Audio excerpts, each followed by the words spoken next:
वाल्मिक कराडला ठीक आहे अटक झाली म्हणजे तो शरण आलेला आहे पुणे CID ऑफिसमध्ये, काय सांगत? ठीक आहे.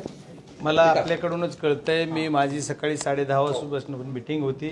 आपणच सांगताय मला जर झाले असले अटक किंवा अरेस्ट झाली किंवा ते सिलेंडर झाले तर त्यांचं ते पोलीस यंत्रणेचा भाग आहे. ते अटक झाले तर चांगलं काम झालं, पण पोलीस यंत्रणेला माझी विनंती आहे की अटक कुठल्या गुन्ह्यात झाले आणि त्यांना आता कुठल्या गुन्ह्यात कसं त्या तपासामध्ये जे काही सगळं आहे त्याच्यामध्ये त्यांना मर्डर केसमध्ये त्यांचा संबंध असेल तर त्यांना अटक झाली पाहिजे. त्याने एक व्हिडिओ जारी केला आहे शरण येण्यापूर्वी की माझा या गुन्ह्याशी काही संबंध नाही, खोटा गुन्हा दाखल झाला आहे खंडणीचा आणि संतोष भैया देशमुख यांचे जे मारेकरी आहेत त्यांच्यावर कठोर शिक्षा झाली पाहिजे, त्यांना फाशी शिक्षा झाली पाहिजे अशी मागणी त्यांनी केली.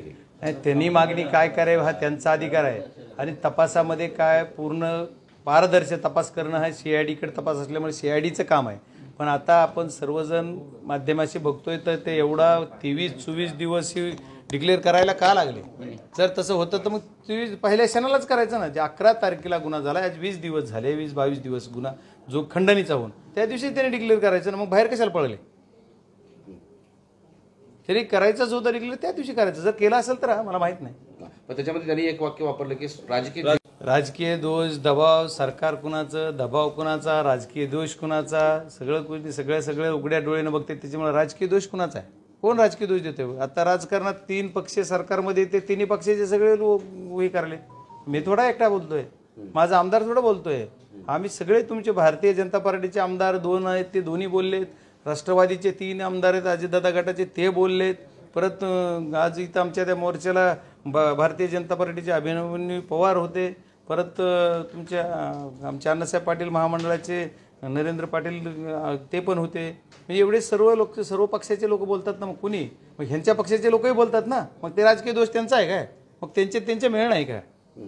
पण त्यांनी तर असं म्हटलं की खंडणीचाच खोटा गुन्हा दाखल झालेला आहे आणि दुसरा विषय असा आहे की तुम्ही सगळेजण असं म्हणताय की या खुनाशी संबंध आहे. नाही, आम्ही म्हणतोय नाही तपासा तुम्ही, असं आम्ही म्हणतोय की तुम्ही तपासा हे सगळं. कारण यांचे जी कॉल आहेत 6 तारखेला ह्यांनी कुणाला कॉल केले, पोलिसला का कॉल केले, ह्यांचे का कॉल झाले, हे सगळे तपासा. ह्यांच्या सर्व जी प्रॉपर्टी जी तर ह्यांनी खंडणीचे जे सगळे यांच्या प्रॉपर्टी रिटर्न्स बघा सगळं. मी बरंच बोललोय काल आणि मी आज मीडियाला प्रेस पण घ्यायची मला, त्याच्यानंतर आपण बोलणारच आहे बरंच काही. आता पुरतं एवढं ठीक आहे. नाही, एक शरण झाल्यानंतर तुमची काय अपेक्षा? नाही, माझी एकच अपेक्षा तपास यंत्रणेकडून माझी एकच अपेक्षा आहे की हा जो आरोपी म्हणून आता शरण आले, अटक झाली, त्यांनी व्हिडिओ ट्विट केला हे तुमच्याकडून कळतंय. तर ह्या सगळ्या गोष्टीमध्ये CID यंत्रणेने एकच केलं पाहिजे की यांची लिंकिंग. कारण आम्ही म्हणत नाहीये, शासन म्हणतंय. ज्या शासनामध्ये त्यांचे सर्व वरिष्ठ काम करतायत ते शासन असं म्हणतंय की 3 गुन्हे क्लब केले. जर याच्याशी त्यांचा संबंध नाही तर 3 गुन्हे क्लब का केले? मर्डर केसची गुन्हा CIDकडे दिला, हा गुन्हा खंडणीचा इथं SP आणि पोलीसकडे होता, तो CIDकडे वर्ग का केला? मग CIDकडे वर्ग करायला लावला, CID तपास करत नाही म्हणून करायला लावला का कसा केला? मग परत अॅट्रॉसिटीचा गुन्हा तिकडे वर्ग केलाय.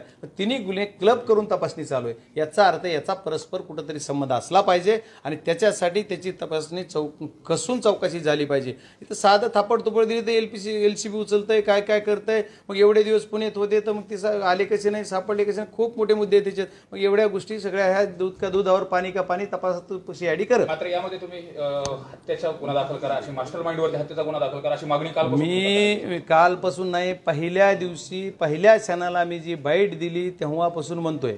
आणि मी ज्या दिवशी आदरणीय शरदचंद्रजी पवार साहेब आणि आम्ही ज्या दिवशी भेटायला गेलो त्या दिवशी त्या संतोष अण्णा देशमुख यांच्या मुलीचं वाक्य काय होतं माझ्या डोळ्यात पण गहिरून आलं मला की ते म्हणले होते की तुम्ही ह्या 7 आरोपीला अटक कराल, यांना काय फाशी पण द्याल, पण ह्याचे ही 7 गेले तरी दुसरे 7 तयार करतील. तर याच्या मागचा मास्टर माइंड कोण आहे याला शिक्षा झाली पाहिजे, ही मुलीची मागणी आहे.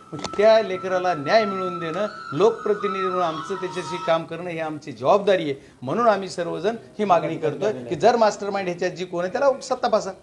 तुमची अपेक्षा पूर्ण होईल असं वाटतं का की या सगळ्या तपास यंत्रणा ज्या पद्धतीनं आज शरण आलेला आहे किंवा शरण येत असताना 31 सेकंदाचा व्हिडिओ करणं, ह्या सगळ्या गोष्टींवर वाटतं का? नाही, आता ह्याच्यावर आज आपण जरा वेट अँड वॉच करू. कारण काही गोष्टी कसं आहेत, आपण थोडा यंत्रणेवर सुद्धा भरोसा ठेवला पाहिजे. प्रत्येक गोष्टी यंत्रणेवरच काय करण्यापेक्षा बघू ना काय काय होतंय ते. आम्ही आहेतच ना पुढे. खूप खूप धन्यवाद. नाही करणार कुणाचं. जोपर्यंत याच्यात सगळं होणार नाही तोपर्यंत अभिनंदन करायचं.